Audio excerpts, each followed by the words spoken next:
2022년 4월 3일 중국의 SNS에 한 여성의 글이 올라왔습니다.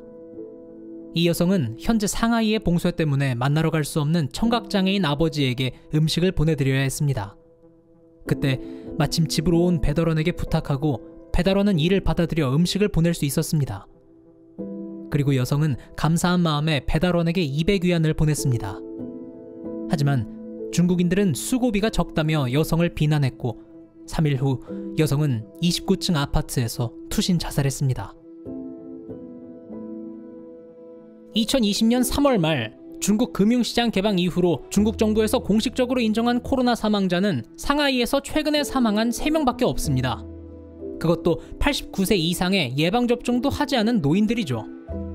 지금까지 코로나로 인한 사망자가 한 명도 없다고 주장했던 중국에서는 현재 미국 최대의 도시 뉴욕 인구의 3배, 한국 인천광역시의 5배의 면적을 봉쇄, 집단 감금하는 사건이 벌어지고 있습니다.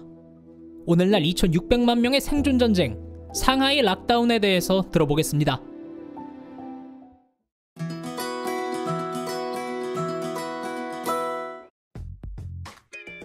(2022년 3월 27일) 중국 정부는 오미크론 확산을 이유로 상하이 전역에 봉쇄령을 내렸습니다. 중국 정부에서는 이를 순환식 도시 봉쇄라고 표현하는데요. 상하이 락다운에 대해 알아보기에 앞서 상하이란 어떤 곳인지 대략적으로 들어볼게요.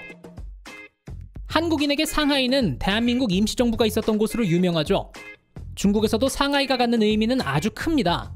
상하이의 GDP는 중국 내 1위이자 세계 10위이고 경제 규모로는 세계 6위를 차지하고 있는 중국의 대표적인 경제 중심지예요.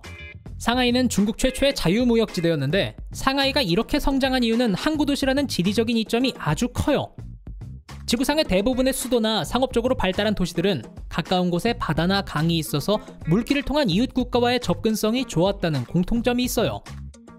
유명한 서구권 도시들을 예로 들면 런던이 그렇고 뉴욕이 그렇죠. 같은 이유로 중국은 정치적 중심지로 수도 베이징이 있지만 경제적 중심지는 상하이가 차지하고 있어요. 우리 대한민국도 수도는 서울이지만 제2의 도시로 부산이 꼽히잖아요. 상하이는 양쯔강 가장자리에 위치한 덕분에 핵심 도시인 난징과 베이징으로 쉽게 연결돼요. 그리고 중국 연안에 돌출된 중간 지점이라는 지리적 이점을 이용해서 여러 국가로 쉽게 뻗어나갈 수도 있어요. 이런 장점을 살린 상하이는 20세기 후반부터 시작된 급속한 세계화와 세계 무역의 확대로 빠르게 성장했고 오늘날에는 지구에서 가장 강력한 무역의 중심이라고도 불리는 곳이 됐어요. 그래서 중국 정부는 아예 상하이를 아시아의 뉴욕으로 만들겠다고 선언하면서 뉴욕에 잠들지 않는 도시라는 모토를 강조했다고 해요. 국가 내에서도 엄청나게 푸시를 해줬다는 거죠. 여러 국가와의 교류도 많고 나라에서 푸시까지 받으면서 성장한 상하이는 비즈니스로도 관광으로도 방문하는 외국인이 많은 곳이라고 해요. 상하이에 대한 설명은 이 정도로 하고 본격적으로 상하이 락다운 이야기로 돌아와 볼게요. 2020년 9월 8일은 중국이 전 세계적으로 코로나 정식 선언을 했던 날이에요. 당시 기준 3주 넘게 확진자가 한 명도 안 나왔다고 자축하고 포상대회까지 열었죠. 2020년이면 전 세계가 코로나로 고생하던 한창인데 원인 제공자인 중국이 자기들끼리 자축하고 파티를 하니까 세계적으로 비난 여론도 컸는데 그런 거 신경 안 쓰고 종식 선언을 해버렸어요. 당연하게도 그 뒤로 중국에서 확진자는 나왔어요.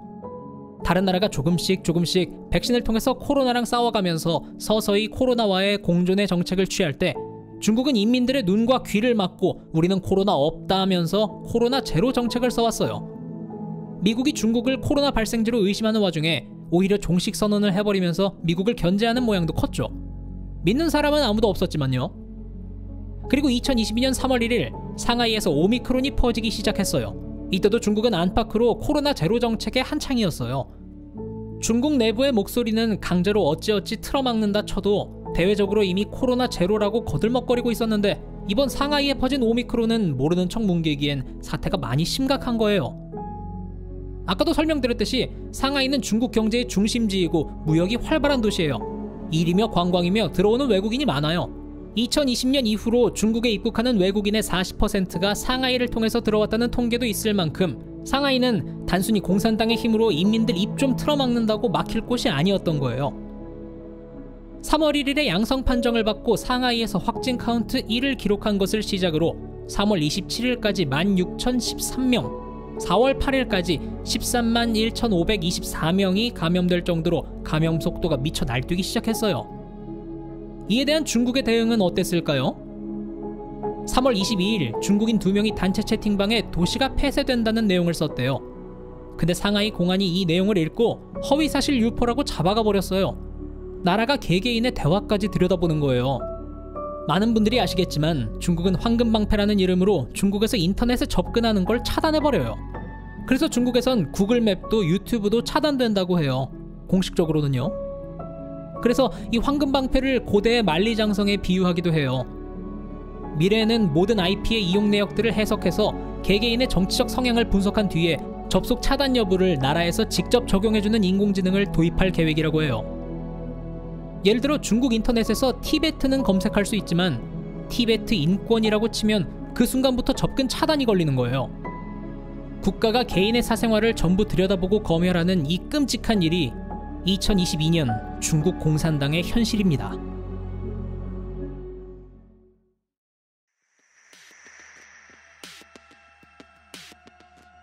(3월 22일에) 도시 폐쇄를 이야기한 두 사람은 허위사실 유포로 잡아갔고 3월 26일 언론 브리핑에서 중국은 이렇게 말했어요. 여러분이 상하이를 일주일만 봉쇄하면 안 되냐고 묻지만 안 된다. 왜냐면 상하이는 상하이 사람들만의 것이 아니고 국가 경제에 아주 중요한 역할을 하기 때문이다. 상하이 시민들은 큰 그림을 봐라. 그런데 28일에는 통제를 시작했어요. 인천의 5배나 되는 그 큰 지역의 2천만 명 이상의 사람들을 이틀 만에 오락가락하게 만드는 것도 대륙 사이즈네요. 당연히 이 통제로 상하이 전역은 대혼란이 시작됐어요. 회사를 못 가고 학교를 못 가요. 게다가 다른 지역도 아니고 중국 경제의 핵심이자 세계 최대의 무역항 중 하나가 폐쇄돼 버린 거니까 중국 내에서도 세계적으로도 파급력이 너무 큰 거예요. 중국 공산당은 국민을 위한 것이 아니라 국민 위에 군림하는 곳이기 때문에 어지간한 국민들의 반발은 다 물리적으로 차단해 버리는데 상하이는 앞서 말했듯이 인구 규모나 경제 규모가 중국에서 탑으로 꼽힐 만큼 큰 도시라서 다른 지역들 봉쇄하는 정도로는 나라 안팎으로 퍼져나가는 불만을 다 잡을 수가 없는 거예요. 게다가 외국 기업을 비롯한 외국인들도 세계적으로 보는 눈들도 많아서 함부로 무력으로 진압한다거나 해버리면 세계적으로 중국 혐오가 커질 게 뻔하니까 지금까지 해왔던 국민 통제 방식이 안 통하는 거예요. 4월 1일까지 1,800만 명이 넘는 사람이 검사를 받았대요. 그런데도 전혀 감염이 줄어들 기미가 안 보이자 중국은 4월 5일에 아예 도시 전체를 봉쇄해버렸어요. 가스, 전기 보수 인원, 음식 배달원 같은 최소한의 인원만 외출을 허락해주고 이외에는 아무도 집 밖으로 나갈 수가 없게 가둬진 거예요. 아예 아파트 입구를 막아버리고 막을 수 있는 길목이랑 길목은 다 막아버렸다고 해요. 먹을 것을 사러 나갈 수도 없고 인터넷으로 주문해도 언제 도착할지를 몰라요. 나라에서 식량 배급을 한다고는 하는데 절대적으로 부족하고 그나마 오는 것도 제대로 전달이 안 돼서 시민들이 서로 음식을 나눠 먹으면서 버티고 있다고 해요. 근데 이 인원이 1,200명도 아니고 2천만 명이 넘는 사람들이 어느 날 갑자기 집에 강제로 갇혀버리니까 어디 듣도 보도 못한 오두막 병원 같은 곳에 강제로 이송된다거나 하니까 사람들 생활이 완전히 망가져버린 거예요. 배고픈데 먹을 게 없어요. 아픈데 병원을 못 가요. 진짜 끔찍한 건 눈앞에서 가족이 죽어가는데 집 밖으로 나가지도 못하고 그냥 눈앞에서 죽는 걸 지켜볼 수밖에 없다는 거예요. 죽는다는 게 말뿐인 게 아니라 말 그대로 눈앞에서 가족이 죽어가는 일이 지금도 중국에서 일어나고 있는 일이에요. 그래서 지금 상하이는 말 그대로 살아있는 지옥이나 다름없는 상황이라고 해요. 이 상황을 세계적으로 상하이 락다운이라고 표현합니다. 상하이 락다운으로 일어나고 있는 비극은 너무 많아서 전부 나열할 수도 없을 지경인데요. 가장 큰 문제는 오미크론 감염도 아니고 중국 공산당이 이를 처리하는 능력이에요.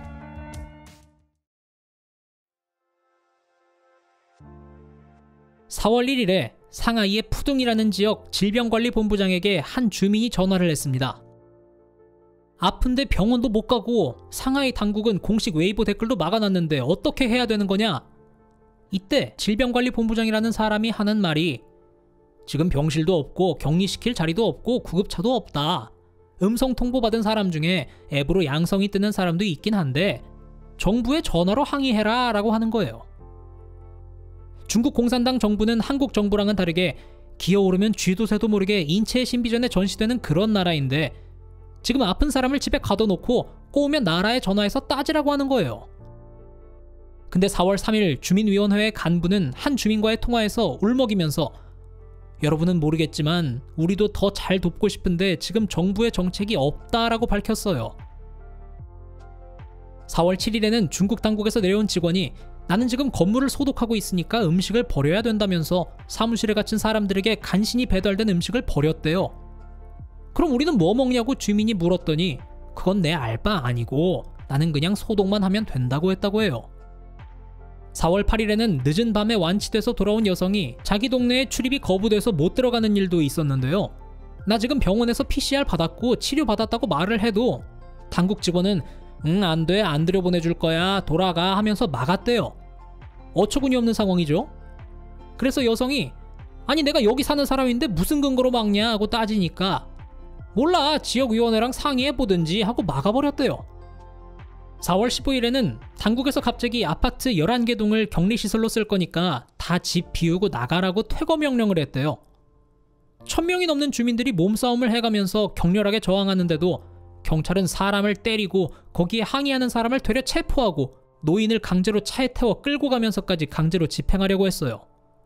그런데 이건 자기들이 생각해도 좀 아니라고 생각했는지 취소했다고 하더라고요. 근데 한밤중에 당국에서 감염자들을 실어 나르는 모습들이 주민들에게 목격되고 있어서 그 후로도 주민들은 불안해하면서 지낸다고 해요. 그러니까 이런 이야기들을 종합해보면 주민들은 죽어나건 말건 상부에선 에라 모르겠다 하고 도시째로 입을 막아버리는 상황이에요. 상하이는 이렇게 매일매일이 지옥 같아서 더는 버티지 못하고 투신 자살하는 사람들이 급증하고 있고 이런 자살 영상들도 인터넷으로 퍼지고 있는 상황이에요. 아무리 공산당이 힘이 세고 무섭다고 해도 당장 내가 굶어 죽게 생겼는데 불만이 안 생길래야 안 생길 수가 없겠죠. 이때 중국이 시작한 일은 중국 내 모든 소셜미디어 회사에게 이용자들 IP로 주소를 추정해서 공개하라고 명령했고 4월 15일부터 시행됐다고 해요.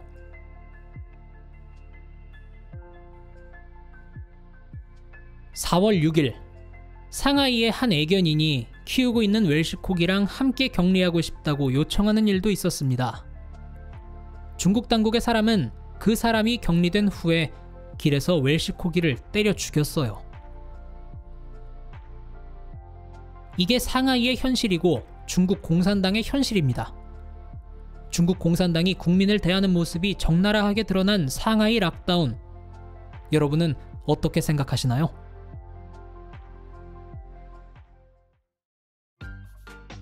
다음에 들려드릴 이야기도 듣고 싶으시다면 구독과 알림 설정 부탁드리고 저는 다음 영상에서 뵙겠습니다. 감사합니다.